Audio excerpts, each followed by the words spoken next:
Name is Doug Dern. I am a drunk driving OWI attorney located in Southeast Michigan. Today I'm going to talk to you why you should fight a drunk driving first offense. Okay? Now, a lot of first offenses get pled out. They're knocked down to an impaired. The person keeps their license, pays a fine, does a little bit of probation, and goes home. The problem with a first offense drunk driving is it stays on your record forever. If you get a second offense within a 7-year period, you lose your license. You forever. You will do mandatory jail. If you get 3 in a lifetime, that's a 1 to 5 year felony. I got a guy I'm doing right now it's been 12 years since his last one, but it's a third. And he's going to jail if he's convicted. We're fighting it. We've got a lot of stuff to fight it on. Got some sloppy police work. But yeah, with the OWI first, there's more at stake than what people think. Like, for instance, your insurance is going to go up. You're going to be on probation. You're going to get a fine. You're probably going to get, compared to a second or a third, it's not as hard, and it's something that's manageable, the sentencing, but you're going to have that black mark on your record forever. Forever. You will have a drunk driving misdemeanor conviction.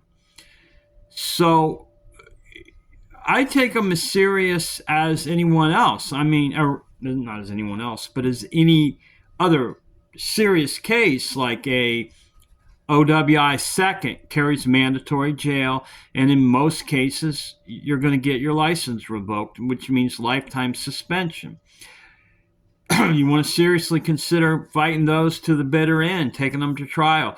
OWI thirds, I almost always go to trial on. If I can't get it knocked down to at least a misdemeanor, then I'm going to trial on it, even when the facts are not really in our favor, because if you try them, something can go wrong for the prosecutor during trial.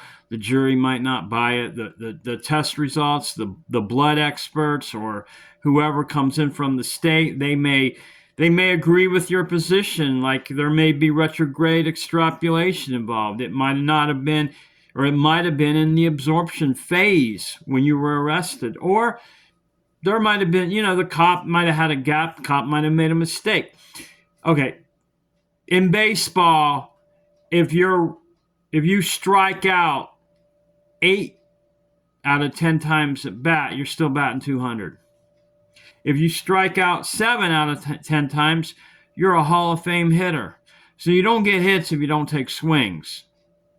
It's probably not a very good analogy to use for a criminal case, but it's kind of the same thing with the OWI first. And almost all OWI firsts get pled down to an impaired driving, and everybody goes home. I do it myself often, especially over there are other charges involved. I had a guy who clearly was guilty of reckless driving.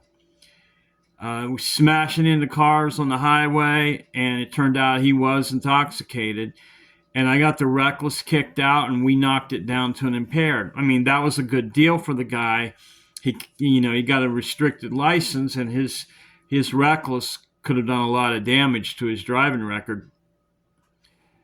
Maybe more. I mean, than the OWI, but if he'd have gone to trial, he could have very well been convicted of both. It was a tough case to win, and the cop was pretty tight, and there were a lot of witnesses that saw him driving, so we pled that one down. But it's case by case. I'm not saying, hey, if you got a drunk driving first, take it to trial, but you got to do your homework as an attorney. I mean, attorneys, in my opinion, don't always do their homework on the drunk driving first. Yeah, I can get that knocked down to an impaired for you. No problem. You keep your license, pay the fine. But they don't really take the approach that, hey, maybe I can win this case. Maybe I can get this case kicked out. Maybe the cop did something wrong. Maybe it was an illegal arrest. I take that view on every case. I look at the facts. I don't just read the police report, skim through it in court and say, oh, yeah, you're guilty. Let's go plead you down. I'll keep your license for you. Do a great job. Pat myself on the back. No. Every case, every OWI case, I believe there's a defense. How solid it is, it's case by case. I believe that police are not perfect.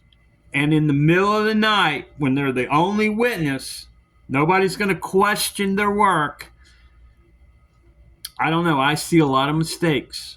I don't know if it was intentional, and I don't know if it was just because it was dark or misunderstandings or what. But you got to dig. Because I'm telling you, when attorneys just take the attitude of they're going to plead it down, when you're in their office, they already know, they're already thinking they're going to plead this down, and that becomes a way of life for OWIs. The court system, the public defenders, the prosecutors start rubber stamping. Judges start rubber stamping. OWIs. It's an impaired. Boom. It's an impaired. Boom, boom, boom, boom, boom. And it creates problems in the system because defendants are not getting the proper defense, and they think they are. They never call into question, hey, the cop did this, or you know what, that walking turn he had me do, the road was unlevel, I was wearing boots and I had a sprained ankle. Who cares? Plead. So, and then the nystagma test, I got one right now. I'll let you know down the road how it's going to come out, but the cop did all kinds of things wrong. He had the guy sit down, and he's got the lights flashing. All right, you're going to tell me that's not going to create some irregularities in your test? I'm going to take that one before a judge. I'll let you know down the road how it works out. It's currently an open case. I don't want to get too deep into it. But, yeah, there's all kinds of little things that you can do to increase your chances of getting case thrown out, of winning, even going to trial, even on an OWI first, which almost, I don't think I've only known one attorney, maybe 2 or 3 attorneys, known them personally. There may be more, I may be way out, but I don't see it a lot in my travels in the court that take OWI first to trial. But there are certain courts that we certainly should be doing that. There are certain courts in Oakland County that are very, very aggressive in sentencing defendants on OWI first.